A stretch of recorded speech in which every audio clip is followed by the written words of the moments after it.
were hunting Jews to capture us and kill us.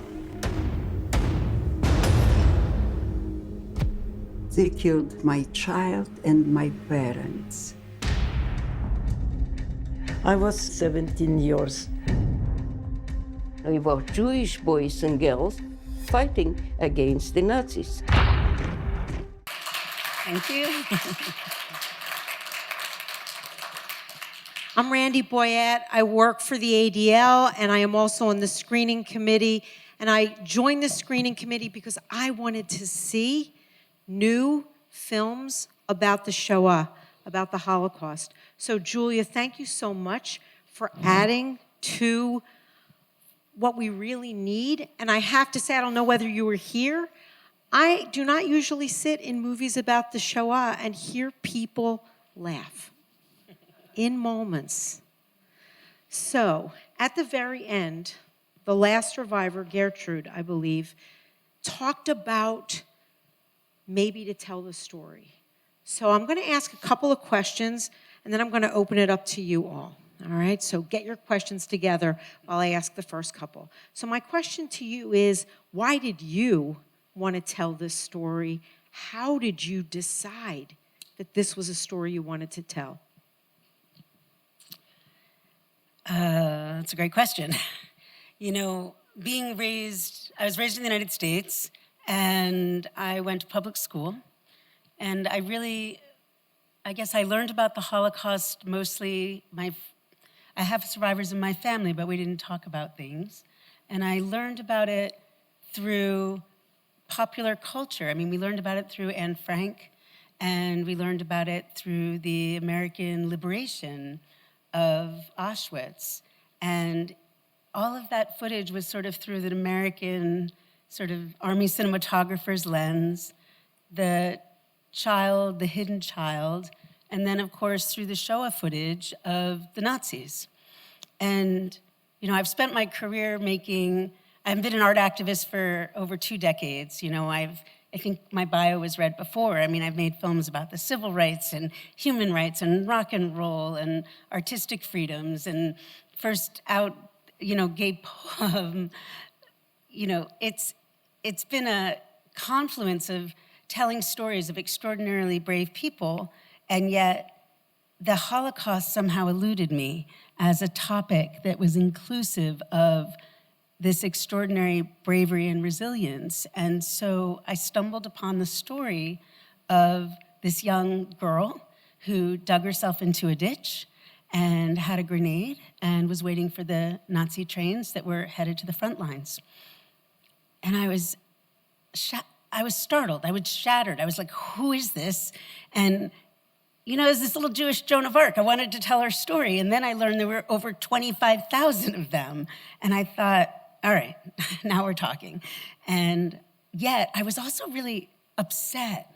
I was like, how come I didn't know this story? You know, and then I began to investigate with I don't know how to even explain it. It was like a thirst and a curiosity to understand how it was that these young people mostly were able to escape, survive, and then manifest in the face of such brutality and disaster, the ability to find this courage and this resiliency and this willingness, not just to fight, but to live in this chaos. And so the quest started as a curiosity about the Holocaust, but the drive was to understand how a person could do what they did. How does a person find their own resiliency and bravery? And I really hope that the film answers that. And that's how I came to want to tell the story. So I wanted to learn about the Holocaust, but also what I learned was so different. Like, the deeper I got in, the more I learned that what I thought I knew, I didn't really know.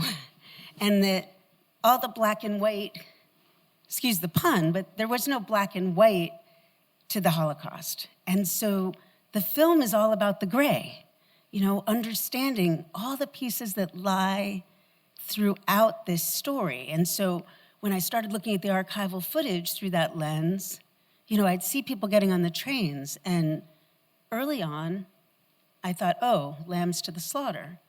And then I started to like zoom in and look really carefully, and then I realized their faces were stoic and stone because they knew that if they looked the wrong way or faced the wrong way or they tripped or fell, that could be the end of their neighbor or their stranger or their sister's daughter who they were holding on to.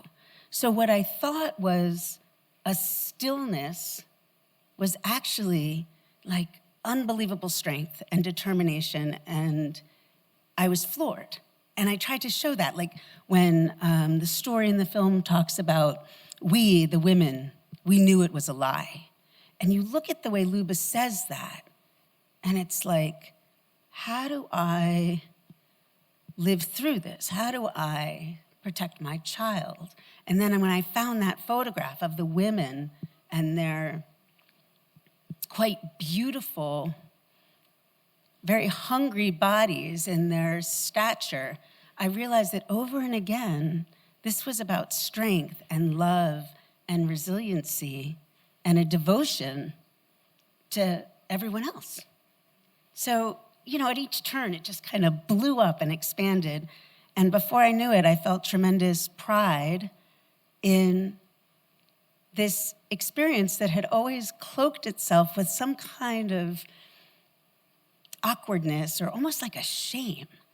And then I kind of threw that cloak away and I was like, whoa, you know, this is actually an extraordinary story of compassion and love and strength and even faith in the most peculiar way. All right. I'm going to hold my second question to see if anybody in the audience has a question. I see a hand over here.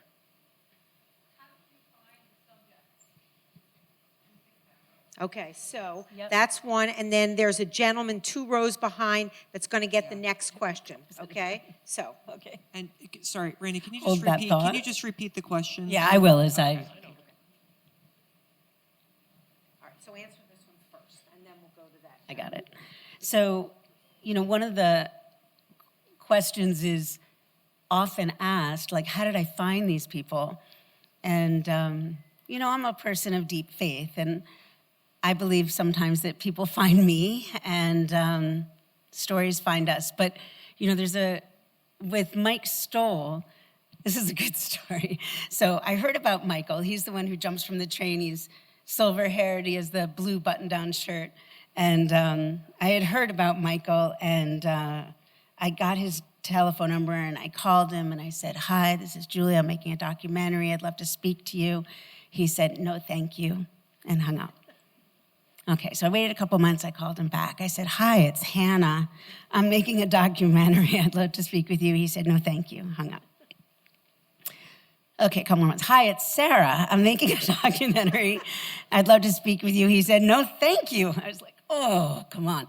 So then I met Robert Bilski, whose father was Tuvia of the Bilski Brigade, and Michael's family was with the brigade. And Robert and I became fast friends, and he said, just tell him Robert sent you. So, hi, I'm a friend of Robert Bilski's. He said I could call you. I didn't say my name. And anyway, blah, blah, blah. He invites me for dinner. Actually, Shabbat, I practiced. I was very nervous. I didn't want to. I got to his house. We had dinner. After dinner, he said, okay, I'll interview you. Great. So Michael and I met. We interviewed. So now bounce forward a couple years. And we're on stage together when the film opens in the Berkshires in Massachusetts, and Michael joins us for the screening. And this theater is spectacular. It's a beautiful old theater. 500 people were there. The balcony's full, gold all around. And Michael comes in, and he walks up on the stage. He was dressed beautifully, and he had his white shoes on and the whole thing. And he's like this, and he's waving.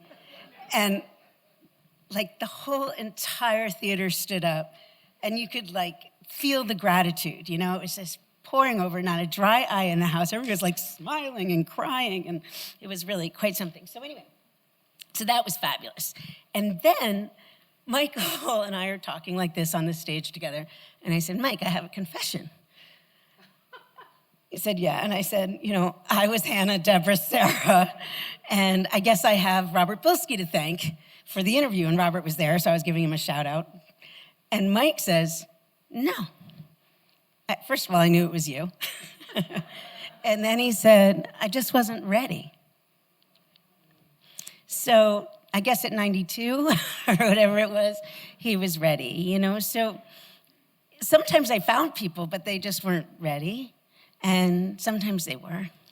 And different people came in different ways. I was working on set for another film out west, and I was waiting for Dolores Fuentes for a film I was working on. She's Farm Workers Union leader and extraordinary woman. And we were out in a hot field and in a little house, and we got the news she was gonna be delayed even longer. And I said to one of the production associates at the time, like, hey, can you run this fax for me into town? Anyway, she came back. It was Fur Four Winters. At the time, it didn't have the name. And she came back, and it had partisans on it. And she said, my grandfather's a partisan. And that was Isidore. So anyway, so different people came. And even when I, read someone's biography, like Faye's, even when I met them, it still felt magical. Just because you read somebody's biography, it doesn't mean they're going to say yes.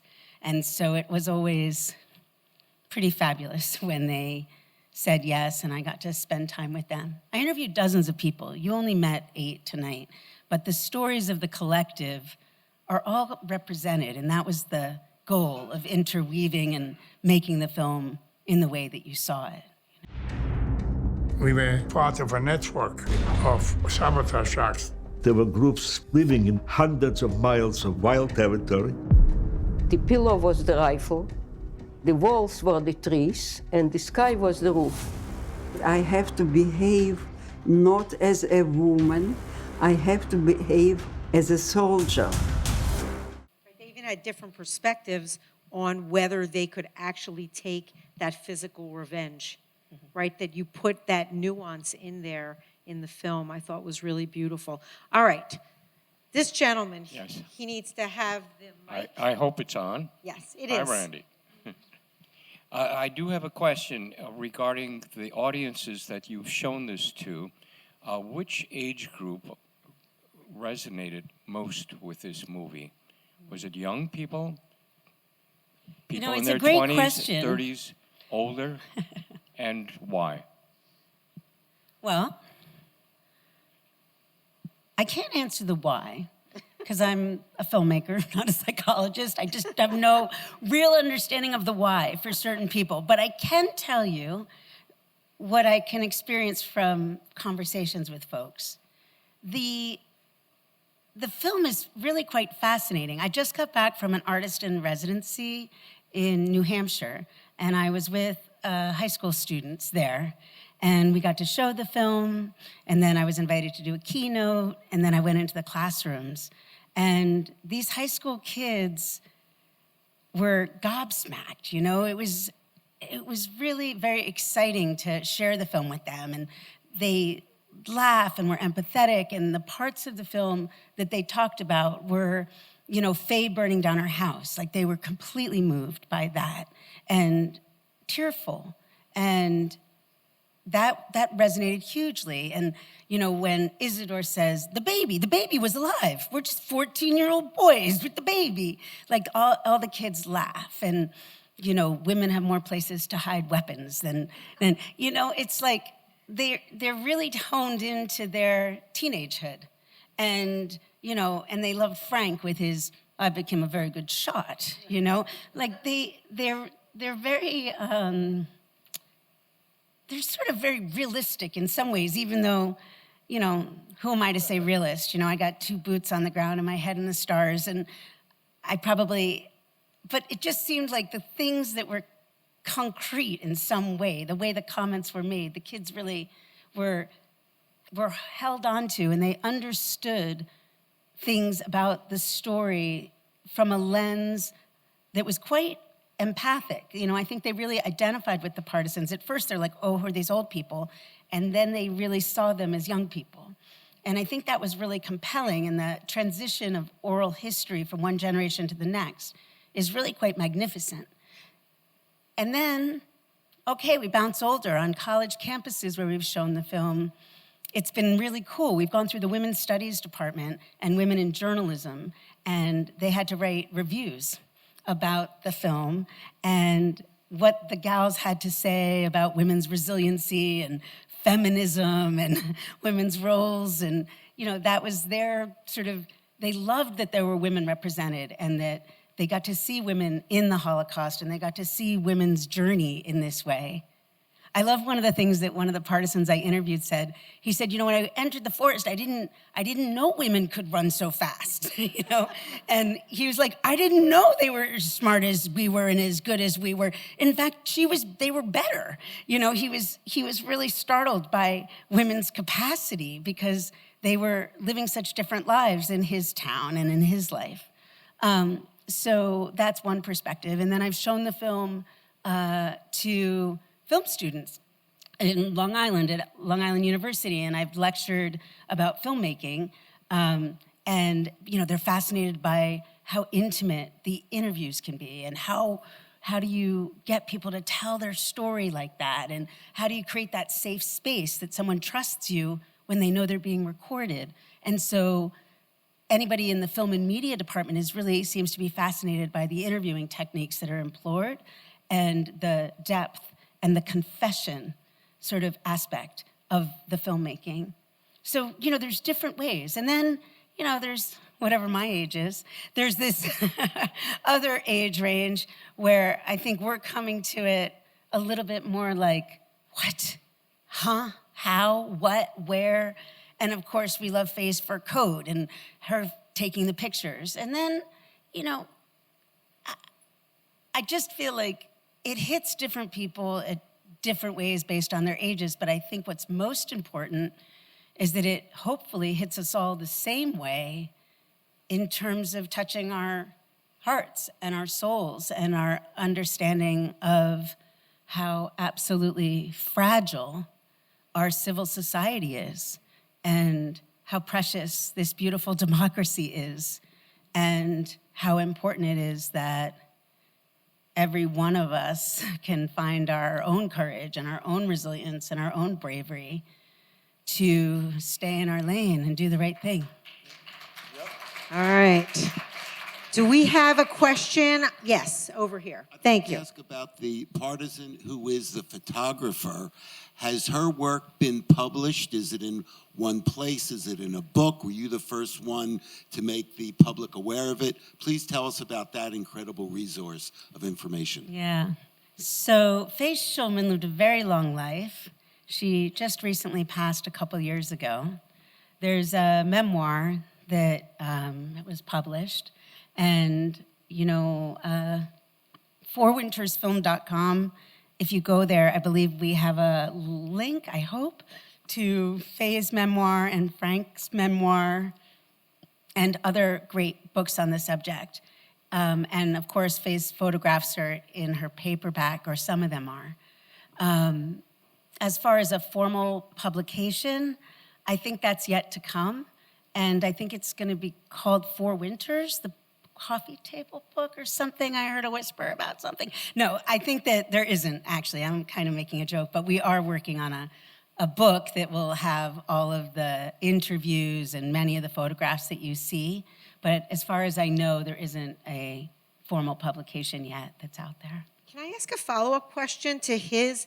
Did she stay a photographer after the war?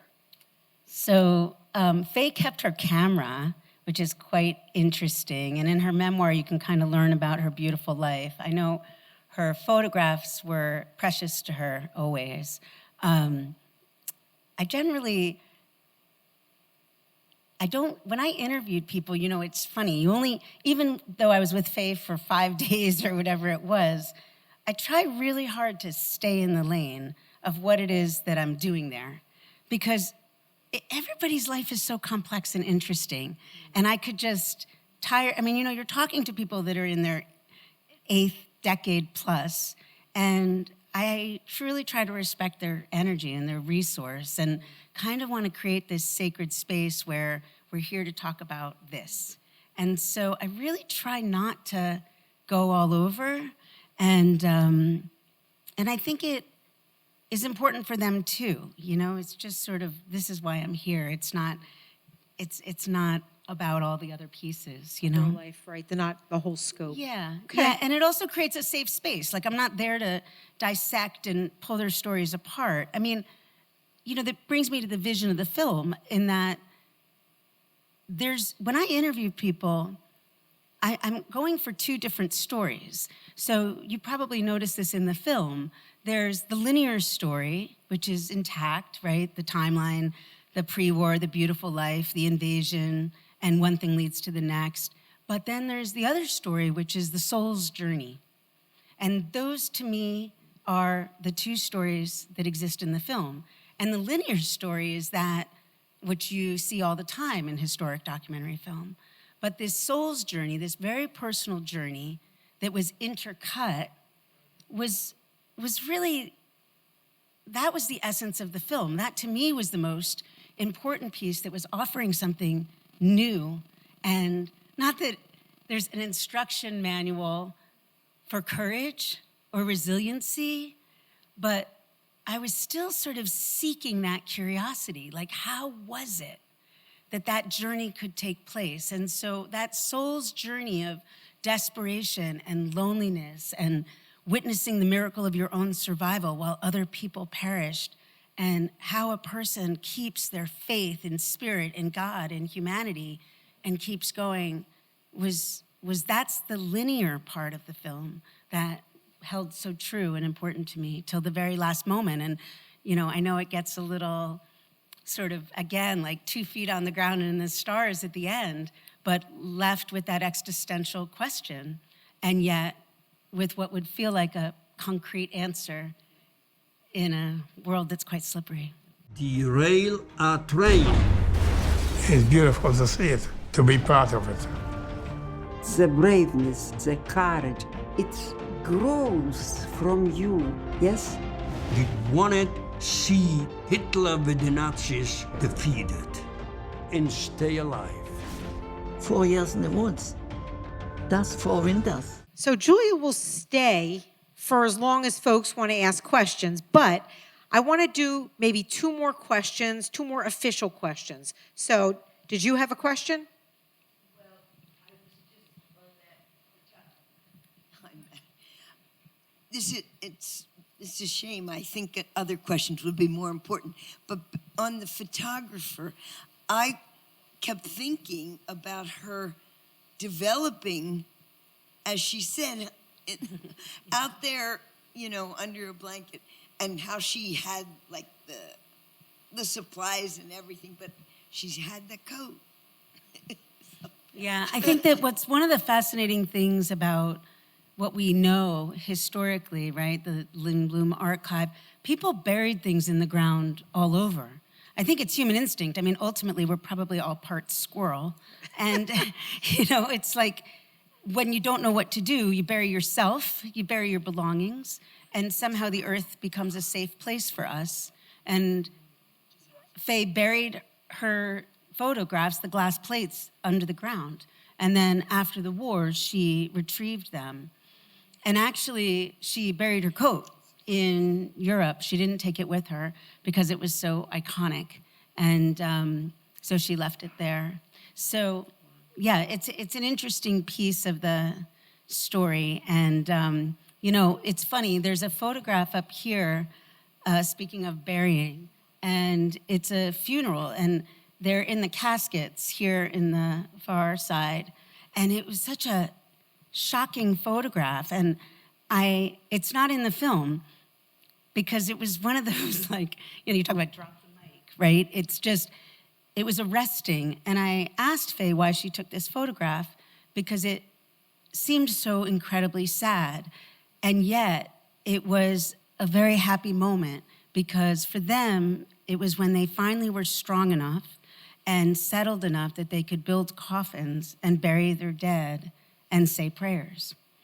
So this was a very important photograph for her. And at the end of the film, she's sort of showing it to me and telling me the story behind it. And each photograph has such a rich history of how it was compiled. And that was also very much part of the journey of the storytelling, was to find the photographs that were always within the point of view of the partisans, you know, because I had, back to the first question, you know, I had inherited this history in a very particular way, but I wanted to tell this history and bring it forward through their perspective. And that was really important to me. In fact, there's another picture of Gertie here on the end. And this photograph to me was so important because it reminded me of Anne Frank's photo.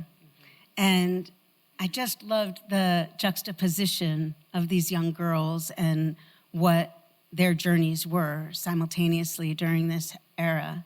So I just, you could see expanding them. The story, right? Yeah, I thought that was really effective when you're working with kids because they look and they see older people, but you really juxtapose the photographs so they will always see the young person next to the older person. All right, do we have one more question from the crowd? I see somebody over there. Yeah. In the mic. Yeah, okay. And then, as I said, Julia will stay. You can come up and talk to her, but... Hi. Hello. Actually, I just want to say one thing before folks leave. I want to give a huge shout out to the festival, and I just want to say thank you so much for having us. And also to Zen Chia, who's in the back of the room, who's my producer, who I would not be able to be doing all the work that we're doing without. So I just want to give a big round of applause for Zen.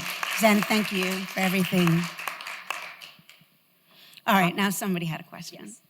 Hi, I don't have a question. I have a thank you for making this film. And we talked before the film, before I saw you. I had no idea you had interviewed my mother. My mother was 16 years old. She was partisan. I am a Belsky. She was a partisan with the Belskys, the largest survivor of 2,000 people, 1,200 survived. And I feel like her soul is telling me, stand up, Laura. Laura, stand up and tell them about me. Because I wrote a book and you have to talk about, not the book, but I'm just saying, stand up because that was her biggest thing. You don't just sit quietly, speak about it. And that's how it lives on, you know, and thank you for making this. Thank you, thank you. Thank you. All right, so since that was a thank you, I do see one more question over here.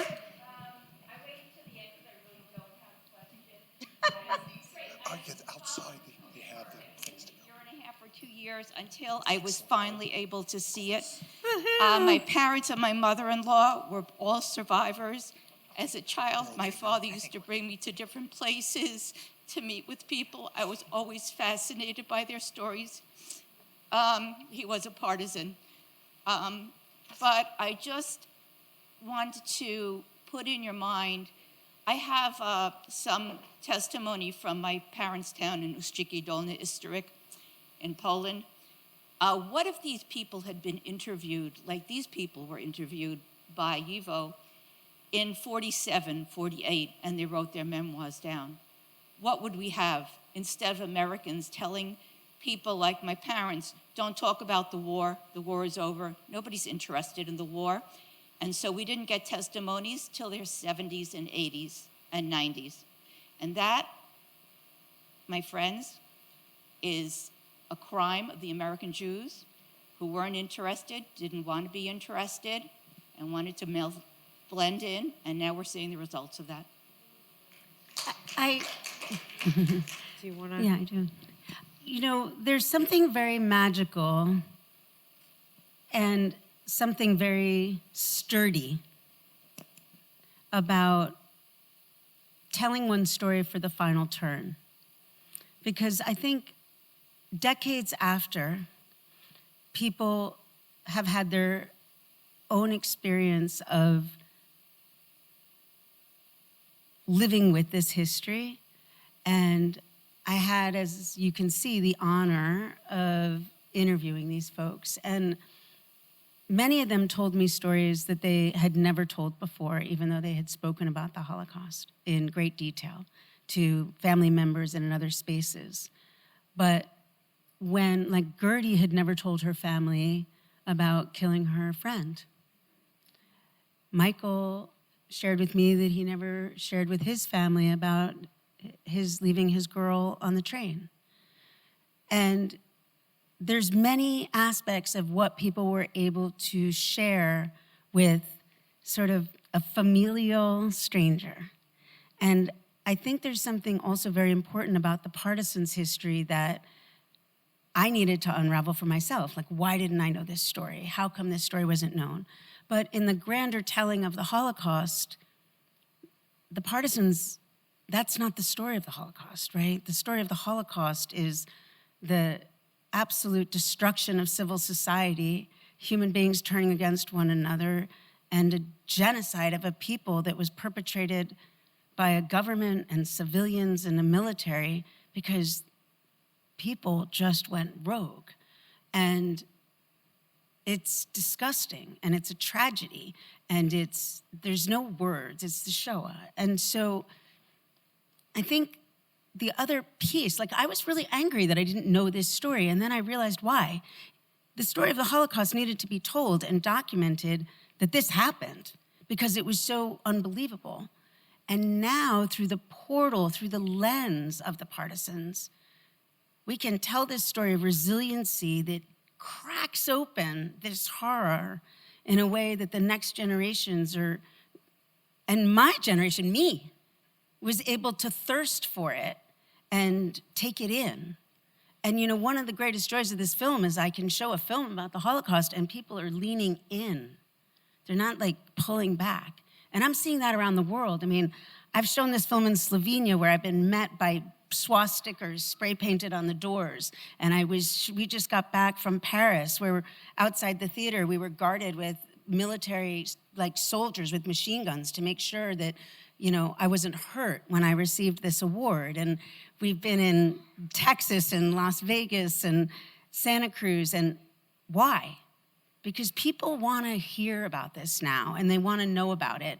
And the reasons that people didn't talk about it in the United States were many, including the fact that it was the McCarthy era and communism, and the partisans were fighting in the forests with the Soviets and the Russians. And so people weren't about to brag about the fact that they were in the forests with commies and Reds.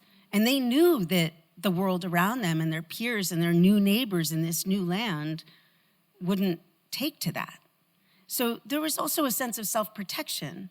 So it's a complex history, and I think that we're in a fertile moment where this film really has a place and has a role, and I'm just grateful and proud to be at the helm of this. You know, the film has been an independent since its genesis. We cut it in my attic, and then we moved out to my garage, and it's gone from community to community in this very deliberate grassroots way, so we could build these spaces and places where people could come together and really feel this history and feel its impact. So, you know, often people ask, why is it, you know, when are we going to start streaming?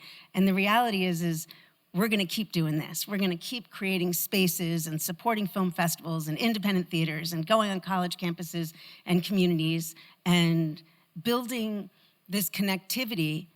And that's sacred and really important right now because we need to stand together. Otherwise, we're just going to fall as fools. And I want to do that work.